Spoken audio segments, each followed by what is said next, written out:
Oh, that. Merely reflecting on the hopeless nature of the task in front of it. The most likely outcome is that it and its companions will become a stain on some rock for the Darkspawn to tread upon. I shall be moved to a single tear by the tragedy. It's true. One single tear, and then it's off to the north, I think. Or maybe west. I haven't decided. What's that? Did it hear flapping wings? There may be pigeons nearby. We should be alert.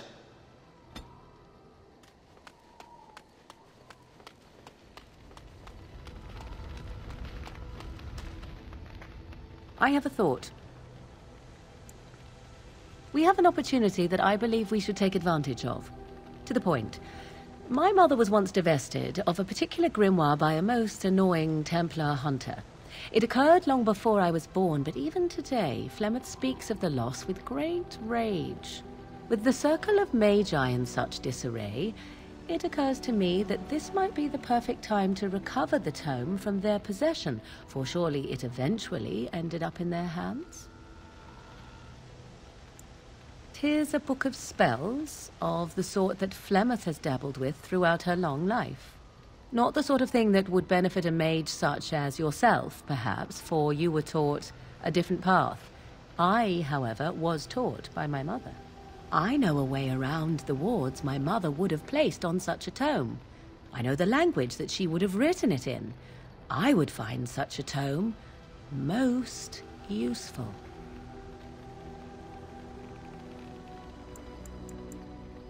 Good. I am most interested to see its contents, should it be located. The grimoire is leather-bound and adorned with the symbol of a leafless tree, should you come across it. If not, however, then I shall simply put it out of my mind.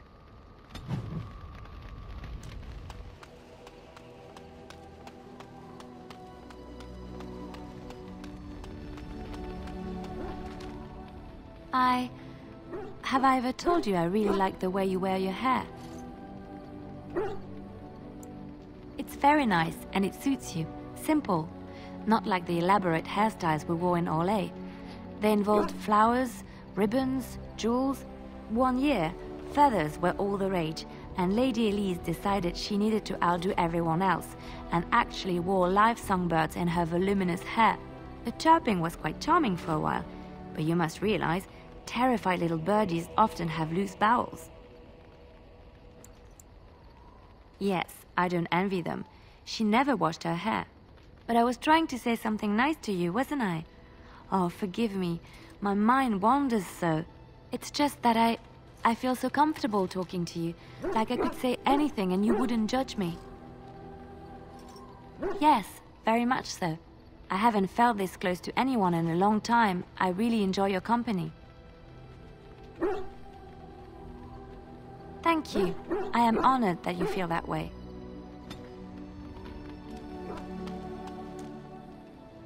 Oh, it's been a long day.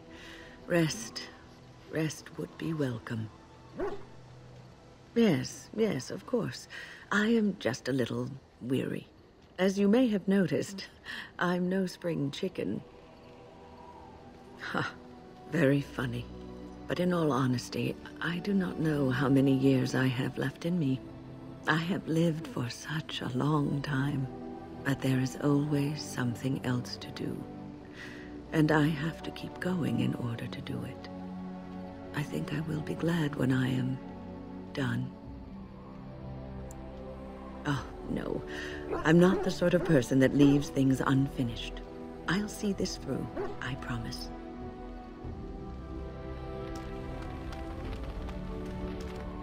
Here I am. Oh, this should be good. Go ahead. I know little enough of the Dalish other than the fact that my mother was one, or so I was told. She had fallen in love with an elven woodcutter and accompanied him back to the city, leaving her clan behind for good. And there, of course, the woodcutter died of some filthy disease and my mother was forced into prostitution to pay off his debts. Oldest tale in the book. How should I know? My mother was a whore, as you'll recall. None of the other elven boys in the whorehouse knew their fathers. I was not so unusual. I didn't know my mother either, of course. She died giving birth to me. My first victim, as it were. We were all raised communally by the whores. It was a happy enough existence, ignoring the occasional beating. Until eventually I was sold to the crows. I brought a good price, so I hear. It could have been much worse. Shall I tell you about what happened to the other whorehouse boys who did not fetch a decent price with the crows? Surely your life has not been so idyllic. People like you and I are not the product of happy lives of contentment, after all. My original point is that my mother's Dalish nature was always a point of fascination for me. Through all the years of my crow training, the one thing of my mother's that I possessed was a pair of gloves. They were of Dalish make, I knew that much, and beautiful. I had to keep them hidden, of course, as we were not allowed such things. Eventually, they were discovered, and I never saw them again. Not at all. I think of myself as Antivan. Still, that did not stop me from running off to join a clan when I drew near Antiva City once. Naturally, the reality did not live up at all to the fantasies I had constructed as a boy, staring at those gloves.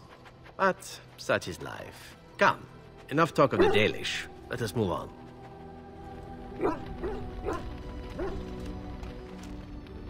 At your service. Of course. Never what? Had a good pair of shoes? I'm not sure I do. Have I never seen a basilisk? Ate jellied ham? Have I never licked a lamppost in winter? Make fun of you, dear lady. Perish the thought. Well, tell me, have you ever licked a lamppost in winter? Good. I hear it's quite painful. I remember one of the younger initiates did it on a dare once, and there was pointing and laughing. Oh, the humanity. I myself have also never done it. That. Not that I haven't thought about it, of course, but, you know. Well, living in the Chantry is not exactly a life for rambunctious boys. They taught me to be a gentleman, especially in the presence of beautiful women such as yourself.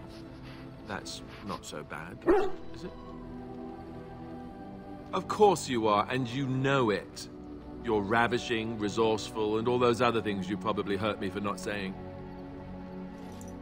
Nor I, you. Let us be off then, lest your risque talk make my ears blush.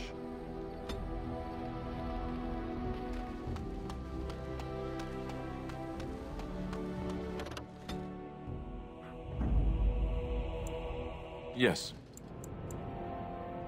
Yes. Indeed.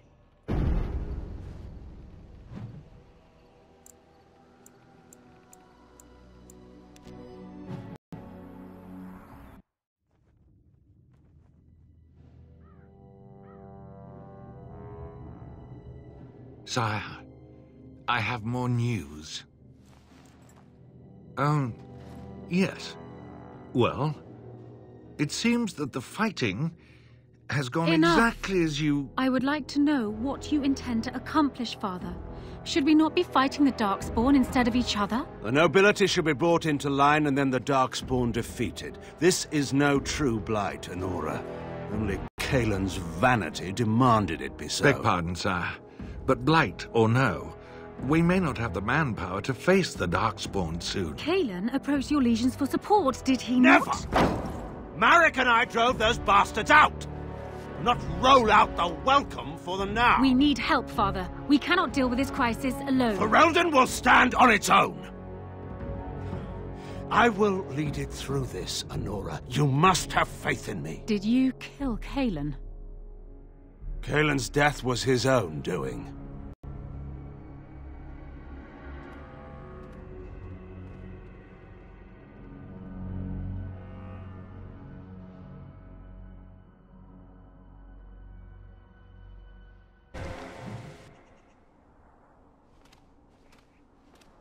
Look, can we talk for a moment? I need to tell you something. I, should probably have told you earlier. I told you before how Al Eamon raised me, right? That my mother was a serving girl at the castle and he took me in?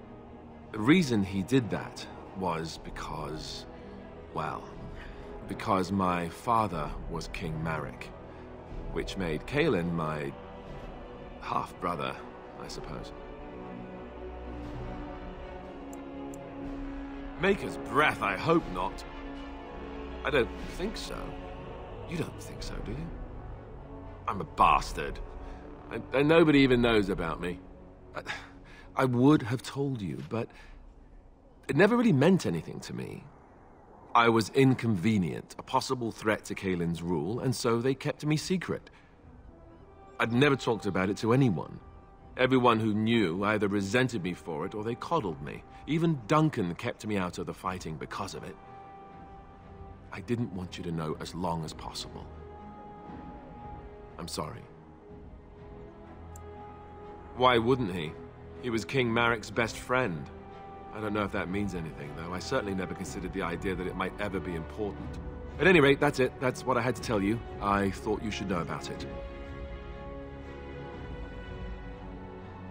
Besides my unholy love of fine cheeses and a minor obsession with my hair, no, that's it. Just the prince thing.